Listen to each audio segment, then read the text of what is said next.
હવે જો સમાચાર વિસ્તારથી તો વાઇબ્રન્ટ ગુજરાત ગ્લોબલ સમિટની તૈયારીઓ થઈ રહી છે। દિલ્હીમાં સીએમ ભૂપેન્દ્ર પટેલની બેઠકનો દોર। લીલા પેલેસમાં ગ્લોબલ સમિટ માટે બેઠક થઈ રહી છે। લીલા પેલેસની અંદર આ ગ્લોબલ સમિટ માટેની બેઠક છે। સીએમ ભૂપેન્દ્ર પટેલ, મંત્રી જગદીશ પંચાલ પણ હાજર, પરસોત્તમ રૂપાલા, દર્શનાબેન જરદોશ, દેવુસિંહ પણ હાજર રહ્યા છે। કેન્દ્રીય સ્વાસ્થ્ય મંત્રી મનસુખ માંડવિયા પણ હાજર જોવા મળી રહ્યા છે। સીએમ વિદેશી રાજદૂતો, ઉચ્ચાયુક્ત સાથે મુલાકાત કરશે। 80 થી વધુ વિદેશના ડિપ્લોમેટ્સ કાર્યક્રમમાં શામિલ થઈ રહ્યા છે। ગુજરાતમાં ફરી એક વખત વાઇબ્રન્ટ ગુજરાતની થીમ પર આગળ વધવાને લઈને નિર્ણય કરવામાં આવ્યો છે, જેમાં આત્મનિર્ભર ગુજરાત, આત્મનિર્ભર ભારત થીમ મહત્વની રહેશે। હાલમાં તમામ વિદેશી ડેલિગેટ્સને મળવાનો પ્રયાસ સીએમ ભૂપેન્દ્ર પટેલ કરી રહ્યા છે।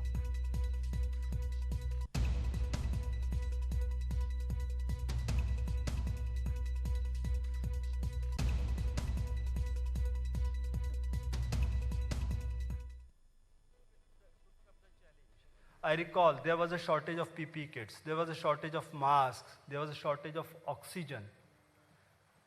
Overnight, our production capacities expanded multiple times. We became a net exporter of masks, we became a net exporters of PPE kits. During the second wave, when we faced the challenge of oxygen, sir would know better, his health minister, we were producing only 900 metric tons of medical oxygen. Within a period of a month, it expanded to 10,000 metric tons of oxygen supply to the medical sector.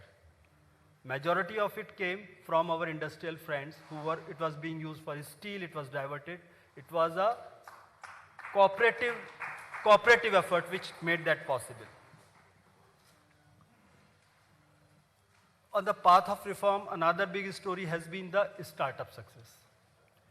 Even though the official figures say our innovation index India has moved up from 81 to 46. But within last 5 years, the startup program was launched in 2016. So it's only a 5-year-old program which the government of India has formally followed. अन्य समाचार पर नजर करिए। अमदावादમાં વીજ checking દરમિયાન પથ્થરમારો થયો છે। દરિયાપુર વિસ્તારમાં ટોરેન્ટ પાવરનું મેગા સર્ચ ઓપરેશન હતું। મેગા સર્ચ ઓપરેશન દરમિયાન પથ્થરમારાની ઘટના ઘટી છે। તંબુ ચોકી નજીક નગીના પોળ પાસે પથ્થરમારો થયો છે। ટોરેન્ટ પાવરના 4 કર્મીઓ અને 4 પોલીસકર્મી ઘાયલ થયા હોવાની હાલમાં જાણકારી મળી રહી છે। વીજ ચોરીને લઈને આ સર્ચ હતું, તે દરમિયાન પોલીસ કર્મીઓ ઉપર પણ પથ્થરમારો કરવામાં આવ્યો છે। તંબુ ચોકી પાસે રહેતા રહીશોએ આ પથ્થરમારો કર્યો છે। ચોરી પકડાઈ જવાના ડરથી આ પથ્થરમારો થયો હોવાની હાલમાં જાણકારી મળી રહી છે કે વીજ ચેકિંગ દરમિયાન આ પથ્થરમારો થયા હોવાની ઘટના ઘટી છે। દરિયાપુર ટોરેન્ટ પાવરનું સર્ચ ઓપરેશન હતું। આ મેગા સર્ચ ઓપરેશન દરમિયાન પથ્થરમારો થયો છે। મોટા પ્રમાણમાં વીજ ચોરી થતી હોવાની પણ વાત હતી।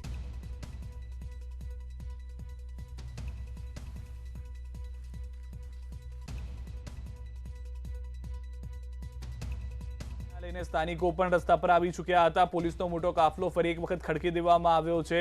જ્યાં આગળથી વારંવાર વીજ ચોરીની ફરિયાદ ઉઠી રહી હતી, ત્યાં આગળ ટોરેન્ટના અધિકારીઓ પહોંચ્યા હતા। અધિકારીઓને ખ્યાલ હતો કે અહીંયા કોઈ અનબનાવ થઈ શકે છે, તે માટે તેઓ પોલીસ કર્મીઓને સાથે લઈને ગયા હતા, પરંતુ તેઓને તે ધ્યાન ન હતું કે પોલીસ સાથે હશે છતાં પણ લોકો પથ્થરમારો કરવાની હિંમત કરી શકે છે। અને તે ઘટના ઘટી દરિયાપુરની અંદર કે જ્યાં આગળ લોકોએ પથ્થરમારો કર્યો। ન ફક્ત ટોરેન્ટના કર્મચારી અને અધિકારીઓ ઇજાગ્રસ્ત થયા, 4 જેટલા પોલીસ કર્મીઓ પણ ઘાયલ થયા હોવાની જાણકારી મળી રહી છે। હવે રહીને પોલીસે પોતાનો મોટો કાફલો ખડકી લીધો છે આ વિસ્તારની અંદર અને શાંતિપૂર્ણ માહોલમાં ચેકિંગ થઈ રહ્યો હોવાની વાત કરવામાં આવી રહી છે।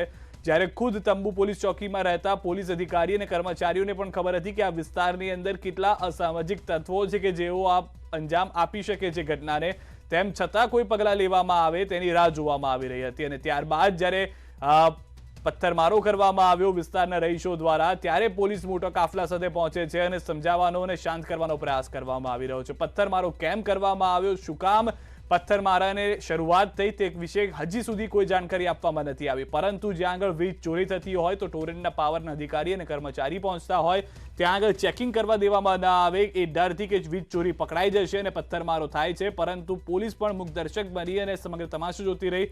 ખુદ 4 પોલીસ કર્મીઓ પથ્થરમારામાં ઇજાગ્રસ્ત થયા છે।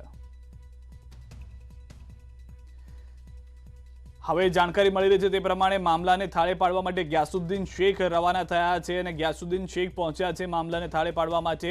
પરંતુ એ સમજવું અઘરું છે કે જ્યાં આગળ ચોરી થતી હોય ત્યાં આગળ લોકોને સમજાવવામાં કેમ આવી રહ્યા છે। વીજ ચોરીને લઈને આ સમગ્ર ઘટના હતી। જો આપણે ચોરી નથી કરી તો પછી પોલીસ અને અધિકારીઓ પર પથ્થરમારો કેમ કરવામાં આવ્યો તે સવાલ છે। ન્યૂઝ 18 સંવાદદાતા વિભુ અમારી સાથે જોડાઈ ગયા છે। વિભુ, હાલમાં શું પરિસ્થિતિ છે? પોલીસનો મોટો કાફલો ખડકી દેવામાં આવ્યો છે, ગ્યાસુદ્દીન પહોંચ્યા હોવાની વાત છે।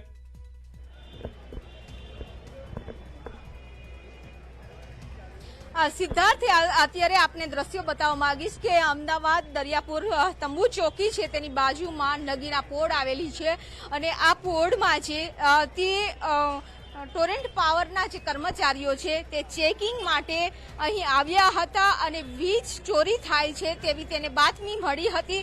તેને લઈ જે આગેવાનો છે તે આગેવાનો પણ સમજાવવા માટે આ પરિસ્થિતિને કાબૂમાં લેવા માટે લોકોને સમજાયા છે। લોકોની જે ગેરસમજ જે ઊભી થઈ છે એનું પણ નિરાકરણ કર્યું છે અને જે રીતના આજે એકદમ ધાડે ધાડા ઉતરી આવ્યા એટલે લોકોને અસમંજસની સ્થિતિ ઊભી થઈ।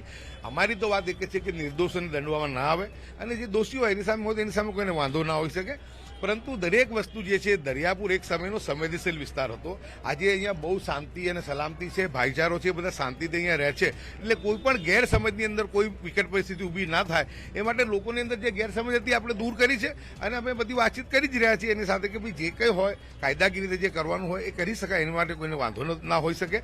પરંતુ દરેક વસ્તુને જ્યારે કોઈ આવો સંવેદનશીલ વિસ્તાર હોય તો ત્યાં સંયમથી અને એકબીજાની આગેવાનોને વિચાર વિમર્શ કરી આગેવાનોનો સાથ સહકાર લઈ અને આવી સ્થિતિનું નિર્માણ થતું અટકાવવું જોઈએ। એ જ બાબતે એ દિશામાં અમે પ્રયાસ કરી રહ્યા છીએ। ભાઈ, આ સવારે વહેલી સવારથી ટોરેન્ટ પાવર દ્વારા તમે લીગલી કામ કરી રહ્યા હતા, તો શા માટે આવો તંગદિલીભર્યો માહોલ સર્જાયો? શા માટે પથ્થરમારાની પરિસ્થિતિ સર્જાઈ હતી? પથ્થરમારાની ઘટનાને હજુ મારી સામે નથી આવી, પરંતુ જે પરિસ્થિતિ નિર્માણ થયું કે અમુક ઘરોની અંદર લેડીઝ એકલી હતી, એ નાહવા બેઠી, કેમ કે તમને ખબર છે કે ગરીબ વસ્તી છે અને નાના વિસ્તારો છે એટલે નાહવા બેઠા હોય। અમુક એવું હોય કે મુસ્લિમ સમાજની અંદર કોઈની ડેથ થાય તો 4 મહિનાના 10 દિવસ બૈરું જે લેડીઝ છે એકલી ઘરમાં રહેતી હોય છે, તો એવા ઘરની અંદર કોઈ પણ પરપુરુષને જવાનું એ નથી હોતું। એટલે થોડું જો આગેવાનોને સાથે લઈ અને સંયમથી આ કામ થયું, પોલીસ આવે જ છે અને ટોરેન્ટની તરફથી બી લોકો આવે છે અને દર વખતે કરતા જ છે, પરંતુ આજે એક સાથે આટલું મોટું ટોળું આવ્યું એટલે લોકોની અંદર એક અસમંજસની ઉપસ્થિતિ ઊભી થઈ છે। લોકોની જે ગેરસમજ તે દૂર કરવાનો અમે પણ પ્રયાસ કર્યો છે અને અમારી જે વાટાઘાટો જે ચાલી રહી છે એ વાટાઘાટોની અંદર કોઈને બચાવવાની કે એવી કોઈ વાત નથી। અમારી વાત એક જ છે,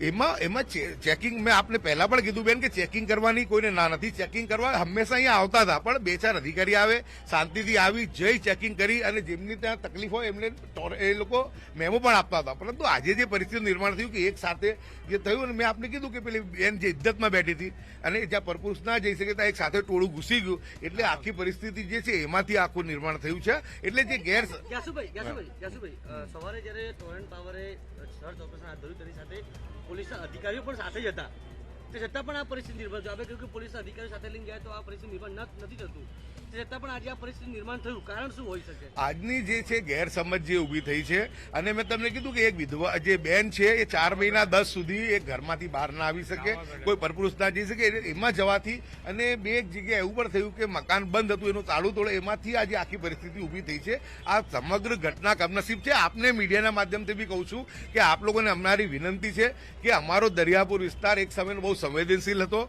હવે શાંતિ સલામતી છે। અમે પોલીસ સાથે, ટોરેન્ટ પાવર સાથે, અમે બધા સાથે અમે ચર્ચા વિચારણા કરી રહ્યા છીએ। અમે કોઈને બચાવવા માંગતા નથી, તમે એક વસ્તુ સમજી લો। અમે એટલું જ કહીએ છીએ કે જે કંઈ થાય કાયદાકીય રીતે થાય અને વ્યવસ્થિત રીતે એકબીજા સાથે વિચાર વિમર્શ કરીને લોકોની અંદર ગેરસમજ ઊભી ના થાય એ પ્રમાણેની કાર્યવાહી થઈ। આપ અંદર પોળના સ્થાનિકો સાથે વાત પણ કરી, અત્યારે આપણે મળવા પણ ગયા હતા, શું વાત થઈ છે અને હવે અંતે શું નિરાકરણ? પોરના તમે જોઈ શકો છો કે પોરના લોકો સમજીને બધા જતા રહ્યા છે। અહીંયા બી જે ઊભા છે એ બી બચારા જતા રહેવા માંગે છે ઘરે, બરાબર છે। લોકોને અમે સમજાયા કે ભાઈ જે છે કાયદાકીય રીતે છે, ખોટી રીતે કોઈની કનડગત કરવામાં નહીં આવે, ખોટી રીતે કોઈને દંડવામાં નહીં આવે। અને જે લોકોનું જે અંદર કેવું હતું, જે આક્રોશ હતું, એક જ આક્રોશ હતું કે જે બેન વિધવા હતી અને જે અત્યારે ઇજ્જતમાં બેઠી હતી એના ઘરમાં ગયા, એ પછી આ પરિસ્થિતિ નિર્માણ થયું છે।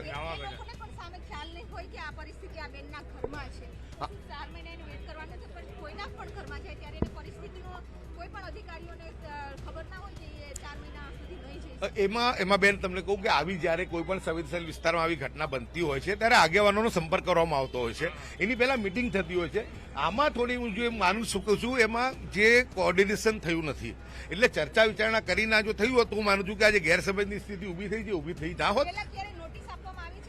ના, એવું નથી, સીધા જ આજે આવ્યા છે અને એક આ કમનસીબ બાબત છે હવે એની અંદર, અને એ બાબતે અમે ચર્ચા વિચારણા સાથે કરી જ રહ્યા છે કે આની અંદર આપણે ચર્ચા વિચારણા કરી બેસીને ખોટા લોકોને બચાવ ના થાય અને જે નિર્દોષ છે એને કનડગત ના થાય, ખોટા દંડ ના ફટકારવામાં આવે, એ રીતનું અમે આગેવાન છો આ વિસ્તારની અંદર, છેલ્લું નિવેદન શું આપશો કે હવે આ પરિસ્થિતિ શાંત થઈ જશે, ફરી તેનું નિર્માણ નહીં થાય એવી કોઈ બાઈન્ડ? 100% અમે જો તમે જુઓ લોકો બધા સમજાવટથી લોકો એમના ઘરે જતા રહ્યા છે, બધા જે થોડા ઘણા લોકો છે એ પણ અત્યારે જતા રહેવાના છે અને હવે આગળ પરિસ્થિતિનું આવું નિર્માણ નહીં થાય અને જે કંઈ કાર્યવાહી કરવાની હશે કાર્યવાહી જે અધિકારીઓ અને આગેવાનો અને પોલીસ ત્રણેય ભેગા મળીને આ કામને આગળ વધારશે. છેલ્લો સવાલ, તો હાલમાં ગ્યાસુદ્દીન શેખ પહોંચ્યા છે અને તેઓનું કહેવું છે કે એક બે મહિલાઓ કે જેઓ તેમના ધાર્મિક કાર્યક્રમમાં વ્યસ્ત હતા અને તે દરમિયાન આ ઘટના ઘટી ગઈ, જેના કારણે પથ્થરમારો થયો હોઈ શકે છે, પરંતુ તેઓને પણ પથ્થરમારાને લઈને કોઈ જાણકારી નથી. આપને જણાવી દઈએ કે 4 પોલીસ કર્મી અને ટોરેન્ટના 4 કર્મચારીઓ ઘાયલ થયા છે. અને સમાચારમાં હવે વાત ધર્માંતરણની.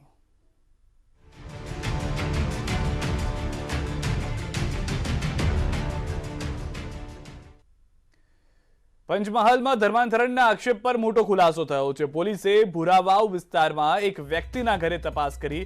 પ્રતિક ખીમાણી નામના વ્યક્તિના ઘરે વિડીયોગ્રાફી સાથે તપાસ થઈ. ધર્મ પરિવર્તન ન કર્યું હોવાનું પ્રતિકે પોલીસને નિવેદન આપ્યું છે. સ્થાનિકોના મતે તેમણે ધર્માંતરણ નથી કર્યું. શારીરિક બીમારીમાં રાહત મળે તે માટે ફક્ત પ્રાર્થના હતી. શારીરિક બીમારી માટે ખ્રિસ્તી સમુદાયના લોકોનો સંપર્ક કર્યો હતો.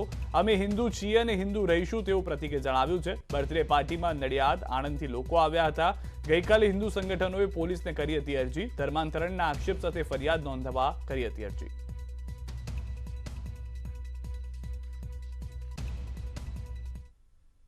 ધર્માંતરણનું કોઈ નામ નિશાન નથી. અમારા પર ખોટા આક્ષેપો કરેલા છે. અમારે શારીરિક તકલીફના લીધે અમે ખાલી પ્રાર્થના કરાવી હતી. ધર્માંતરણ વસ્તુ કઈ શું થાય છે અમને હજુ સુધી ખબર નથી. આ લોકો ખોટા મેસેજ વાયરલ કરી રહ્યા છે. મને 6 મહિનાથી શારીરિક તકલીફ હતી સાહેબ, તો મને એક મિત્રએ કીધું હતું કે આ માણસ પ્રાર્થનાઓ દ્વારા તમને સાજું કરી આપશે. એ માટે અમે એ પર્પઝથી ગયા હતા અને આગળ જઈને મને સારું શારીરિકમાં તકલીફ ઓછી થઈ ગઈ તો એમને મારી છોકરીની બર્થડે પાર્ટી હતી એમાં બોલાયા હતા સાહેબ.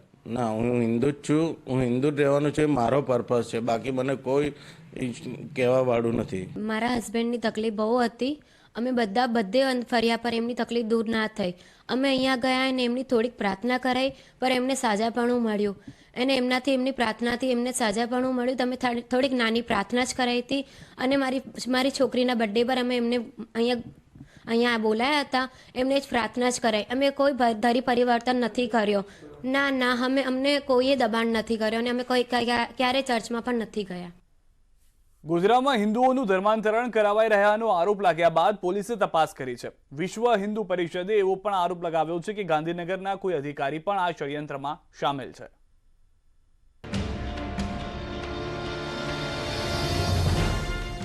આ દ્રશ્યો ગોધરાના ભૂરાવાવના છે, જ્યાં મંગળવારે રાત્રે ધર્માંતરણને લઈને હોબાળો થયો. હિન્દુ સંગઠનના કાર્યકરોએ આરોપ લગાવ્યો કે હિન્દુઓને ટાર્ગેટ બનાવી તેઓને ખ્રિસ્તી ધર્મ પાળવા માટે અહીં પ્રવૃત્તિ થઈ રહી છે. હોબાળા બાદ ગોધરા પોલીસ ઘટનાસ્થળે પહોંચી અને તપાસ શરૂ કરી. પોલીસના મતે જન્મદિવસની ઉજવણી થઈ રહી હતી એવા સમયે આ હોબાળો થયો. જો કે સાચી હકીકત જાણવા માટે 16 જેટલા લોકોના નિવેદન લેવાયા છે. બર્થડે પાર્ટીની ઉજવણી થતી હતી અને બહારથી કેટલાક લોકો આવ્યા અને કેટલાક આ લોકોના સમાજના લોકો અને બીજા સંગઠનો દ્વારા એવા એલિગેશન્સ કરવામાં આવ્યા કે અહીંયા કોઈ ધર્મ પરિવર્તનની એક્ટિવિટી ચાલી રહી છે. તે બાબતે પોલીસ ત્યાં ઘટના સ્થળ ઉપર તાત્કાલિક પહોંચી અને જે લોકો આવેલા હતા, જે લોકોએ આ બાબતે વિરોધ દર્શાવ્યો, એ બધાને પોલીસ સ્ટેશન લાવવામાં આવ્યા. જે સમાજના લોકો અને ધર્મ સંગઠનો દ્વારા જે એલિગેશન્સ કરવામાં આવ્યા એ બાબતે ની તપાસ અરજીમાં એના કન્ટેન્ટ્સના આધારે તપાસ ચાલુ કરવામાં આવી છે અને સ્ટેટમેન્ટ્સ લેવામાં આવ્યા છે. આ તરફ વિશ્વ હિન્દુ પરિષદનો આરોપ છે કે અહીં ધર્મ પરિવર્તન માટે સોશિયલ મીડિયા મારફતે પણ લોકોને ફસાવાય છે। સૌથી ગંભીર આરોપ એ પણ લગાવ્યો છે કે ગાંધીનગરથી આવતા એક અધિકારી પણ ધર્માંતરણ કરાવવામાં સામેલ છે। સ્ટીફન મેકવાન કરીને જે મેઇન વ્યક્તિ છે એ પોતે પોતાના સોશિયલ મીડિયાના માધ્યમથી પણ ધર્મ પરિવર્તન માટેના પ્રયત્નો કરે છે। જ્યાં જ્યાં કાર્યક્રમો કરે છે એના માધ્યમથી લાઈવ કરીને બતાવતા હોય છે, સોશિયલ મીડિયામાં પણ મૂકે છે। સાથે સાથે આમાં ગાંધીનગરના પણ કોઈ સરકારી અધિકારી છે જે અમને ધ્યાનમાં આવ્યું છે, એ પણ એમની સાથે આ કાર્યક્રમોમાં ભાગ લઈ રહ્યા છે। તો આ જે અધિકારી છે સરકારી ગાંધીનગરના, એમની વિરુદ્ધમાં પણ ફરિયાદ દાખલ થાય અને એની પણ તપાસ થાય એવી અમારી માંગણી છે। સરકારે પણ જો આવું કંઈ બન્યું હશે તો તપાસ બાદ જવાબદારો સામે કાર્યવાહીની ખાતરી આપી છે। Bureau report, news 18 Gujarati. સમાચારોમાં હાલ રોકાઈશું એક વિરામ માટે। આપ જોડાયેલા રહો ન્યૂઝ 18 ગુજરાતી સાથે।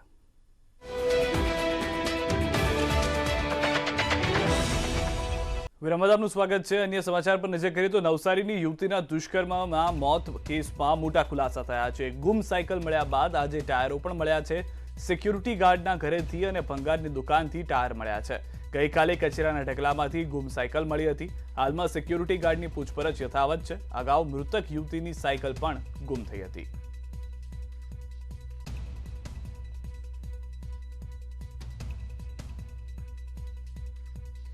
નવસારીની યુવતી સાથે દુષ્કર્મ અને મોતના કેસમાં તપાસનો ધમધમાટ તેજ થયો છે। સાયકલ સાથે એક સિક્યુરિટી ગાર્ડની અટકાયત થઈ છે। આજે સાયકલના બંને ટાયરો પણ મળી આવ્યા છે। સાયકલ સંતાડનાર સિક્યુરિટી ગાર્ડની પૂછપરછ શરૂ થઈ છે। નવસારીની યુવતીની સાયકલ પણ ગુમ થઈ હતી। કેસમાં હજુ પણ આરોપીઓ ગિરફથી દૂર છે।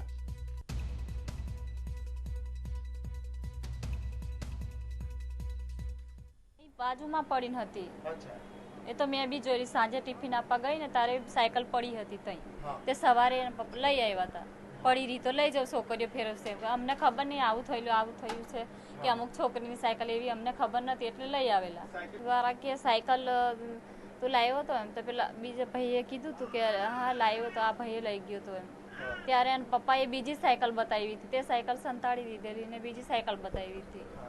ની અંદર આપઘાત કરેલા યુવતીને જે ગોત્રીના વેક્સિન ગ્રાઉન્ડ પર દુષ્કર્મનો મામલો સામે આવ્યો હતો ત્યારે એક જે પાછળનો એક સિક્યુરિટી ગાર્ડ છે તેના પાસેથી ગઈકાલે સાયકલ મળી આવી હતી। આ સિક્યુરિટી ગાર્ડનું ઘર છે કે જ્યાં આગળ રહેતો હતો અને ત્યાંથી એ સાયકલ લાવ્યો હતો। તો હું તમને જગ્યા બતાવીશ કે આ ઘરમાં રહેતો હતો જે સિક્યુરિટી, જેને હાલ પોલીસ પૂછપરછ કરી રહી છે અને જેના ઘરમાંથી સાયકલનું એક પડ્યું મળ્યું। ત્યારે હું તમને એક્ઝેક્ટ બીજી એક જગ્યા બતાવીશ કે જે એનું જે ઘર છે એક્ઝેક્ટ એના સામેની બાજુ જે આસોપાલવનું જે ઝાડ છે કે જ્યાં આગળ જે કચરાનો ઢગલો તો ત્યાંથી જેને જે છે તે સાયકલ મળી છે। પોલીસે રાત્રે સાયકલ કબજે કરી છે। આ બાજુનો હું બતાવવાનો પ્રયત્ન કરીશ કે આ મુખ્ય રસ્તો હતો, ત્યાં આગળથી એ સાયકલને જે છે તે પોલીસે મેળવી છે। એટલે કહી શકાય કે જે વડોદરા જે એલસીબી છે, રેલવે એલસીબી, તેને મહત્વની જે કડી જે છે તે હાથ લાગી છે। એટલે કહી શકાય કે અત્યાર સુધી જે ગૂંચવામણ હતી કે જે ક્યાંથી મળશે સાયકલ પર યુવતી હતી કે નહીં, ક્યાં ગઈ હતી યુવતી, એ તમામ વસ્તુનો જે ભેદ છે કદાચ હવે ઉકેલાય એવું લાગે છે। કારણ કે રેલવે એલસીબીને ખૂબ જ મહત્વની કડી હાથ લાગી છે। જે સાયકલને શોધવાની વાત હતી કે અત્યાર સુધી સાયકલ નહોતી મળતી, સાયકલ જે છે તે હવે મળી આવી છે। એટલે કહી શકાશે કે હવે જે ગુનેગારો છે તેમને પહોંચવા માટે પોલીસને એક પહેલું પગથિયું મળ્યું છે। અંકિત ઘોંસીકર, ન્યૂઝ 18 ગુજરાતી, વડોદરા। કોરોનાના મૃતકોના સ્વજનોને આજે ડેથ સર્ટિફિકેટ અપાશે। આજથી મરણનું પ્રમાણપત્ર આપવાનું શરૂ કરાશે। ડેથ સર્ટિફિકેટ લેવા સવારથી સ્વજનો કતારમાં છે। રાજકોટમાં અત્યાર સુધીમાં 1334 ફોર્મ ભરાયા। 20 નવેમ્બર સુધી અરજી થઈ જશે, તેમને સર્ટિફિકેટ અપાશે। મનપાની સેન્ટ્રલ વેસ્ટ ઝોન કચેરીમાંથી અપાશે સર્ટી। મનપા કચેરી ખાતે બપોરના 2 વાગ્યા બાદ કરવામાં આવશે ડેથ સર્ટીનું વિતરણ। સૌપ્રથમ રાજકોટ મનપા આપશે ડેથ સર્ટિફિકેટ।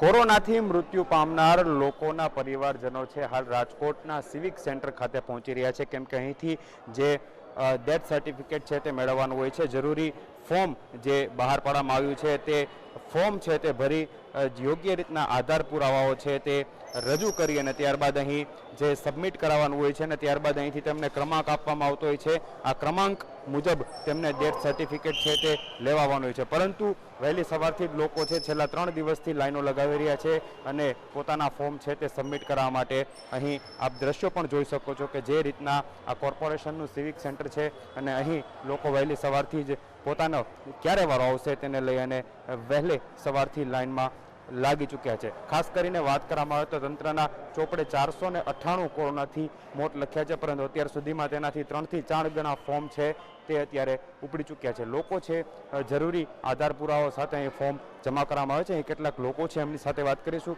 ભાઈ, શું આ ફોર્મ આપ ફિલઅપ કરીને આવ્યા છો? શું અહીં સહાય અલગ છે બર્થ સર્ટિફિકેટ માટેનું? બિલકુલ, જે રીતના વાત કરવામાં આવે તો લોકો તો અહીં આવ્યા છે, અહીં બેન પણ છે. બેન, શું આખી પ્રક્રિયા, શું ફોર્મ ભર્યું તમે? આખું ભરી લીધું ભાઈ, દેવાનું બાકી છે. સહાય માટેનો ફોર્મ છે? હા. વારામાં તમે છો કે? વારામાં બેઠા છે અમે સવારે, હમણાં અડધી કલાક થઈ. લોકો બિલકુલ વહેલી સવારથી આવ્યા છે.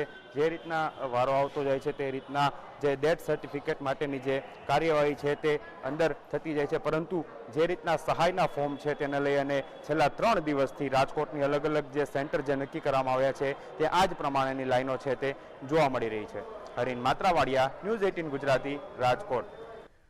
આ તરફ અમરેલી ભાવનગર સોમનાથ નેશનલ હાઈવે પર ટ્રાફિક જામના દ્રશ્યો સામે આવ્યા છે. રાજુલાના હિંડોરણા પુલ જર્જરિત હાલતમાં હોવાને કારણે ફરી એકવાર ટ્રાફિક સર્જાયો, જેથી વાહન ચાલકો પણ ભારે હાલાકીનો સામનો કરી રહ્યા છે. ઇમરજન્સી 108 એમ્બ્યુલન્સ પણ ટ્રાફિક જામમાં અટવાઈ હતી. વાહન ચાલકોએ આક્ષેપ કરતા કહ્યું કે અનેકવાર તંત્રને રજૂઆત કરવા છતાં તંત્ર કોઈ પણ પ્રકારની કાર્યવાહી કરતું નથી. હાલ 1 કલાક કરતા વધુ સમયથી ટ્રાફિક જામમાં છે. ટ્રક, બસ સહિતના નાના મોટા વાહનોની લાંબી કતારો લાગી છે.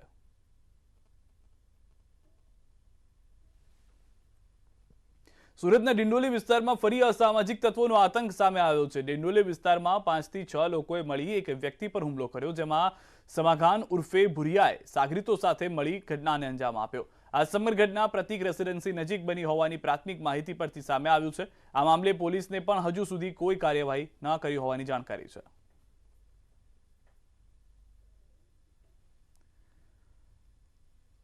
જૂનાગઢના સક્કરબાગ ઝૂમાં 5 બાળ સિંહનો જન્મ થયો. D22 સિંહણ અને આંકોલવાડીના સિંહથી 5 બચ્ચાનો જન્મ થયો. સક્કરબાગ ઝૂમાં આમ પાછલા 20 દિવસમાં 13 સિંહ બાળનો જન્મ થયો છે. સક્કરબાગ ઝૂ ન માત્ર પ્રાણી સંગ્રહાલય છે, પરંતુ અહીં એશિયાનું એકમાત્ર સિંહ સંવર્ધન કેન્દ્ર પણ છે. અહીં જન્મેલા સિંહ એનિમલ એક્સચેન્જ પ્રોગ્રામ હેઠળ દેશ વિદેશના પ્રાણી સંગ્રહાલયમાં મોકલવામાં આવે છે. તો જૂનાગઢના સક્કરબાગ ઝૂમાં છેલ્લા 20 દિવસમાં 13 સિંહ બાળનો જન્મ થયો છે. સક્કરબાગ ઝૂ એશિયાનું એકમાત્ર સિંહ સંવર્ધન કેન્દ્ર. ઝૂમાં જન્મેલા સિંહને એક પ્રોજેક્ટથી અન્ય ઝૂમાં મોકલાય છે. એનિમલ એક્સચેન્જ પ્રોગ્રામ હેઠળ દેશ વિદેશમાં મોકલવામાં આવે છે. દેશ વિદેશમાં પ્રાણી સંગ્રહાલયમાં મોકલવામાં આવતા આ સિંહનું પણ ધ્યાન રાખવામાં આવતું હોય છે. અત્યાર સુધીમાં 220થી વધુ સિંહ દેશ વિદેશ મોકલાયા છે. સૌથી મહત્વની વાત એ કે છેલ્લા 5 વર્ષમાં 45 સિંહને દેશ વિદેશમાં મોકલાયા છે અને દેશ વિદેશમાં 88 પ્રાણી સંગ્રહાલયમાં જૂનાગઢના સિંહ મોકલાય છે. 18 નર અને 27 માદા સિંહ સહિત 45 સિંહને મોકલાયા હતા. ઝૂમાં હાલ સિંહના સંવર્ધનમાં સારો પ્રતિસાદ મળ્યો છે. તરછોડાયેલા સિંહ બાળને પણ સક્કરબાગ ઝૂમાં રખાય છે. ઇનફાઇટમાં ઘાયલ અને વૃદ્ધ સિંહોને પણ ઝૂમાં રખાય છે. જૂનાગઢ સક્કરબાગ ઝૂમાં અંદાજે 71 સિંહ છે. કેવડિયા જંગલ સફારી પાર્ક વિકસાવવા 40 સિંહ અપાશે. બ્રીડિંગ સેન્ટરમાં 52 સિંહનો જન્મ થયો. 2020માં 24 સિંહ બાળનો જન્મ થયો હતો, જે રેકોર્ડ છે.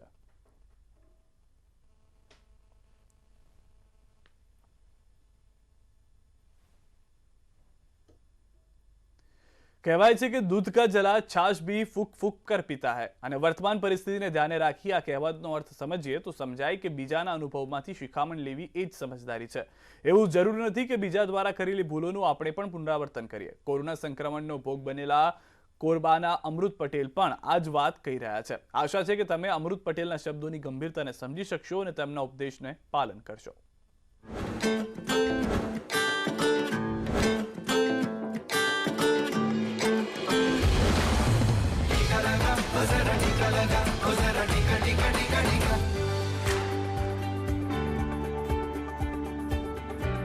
छत्तीसगढ़ के कोरबा शहर के टीपी नगर के रहने वाले अमृत पटेल लोगों को कोरोना से बचने के लिए वैक्सीनेशन का महत्व बता रही हैं, क्योंकि उन्होंने कोरोना महामारी का वो दंश झेला है जिसके दिए जख्मों से उबरने में शायद उन्हें पूरा जीवन लग जाए.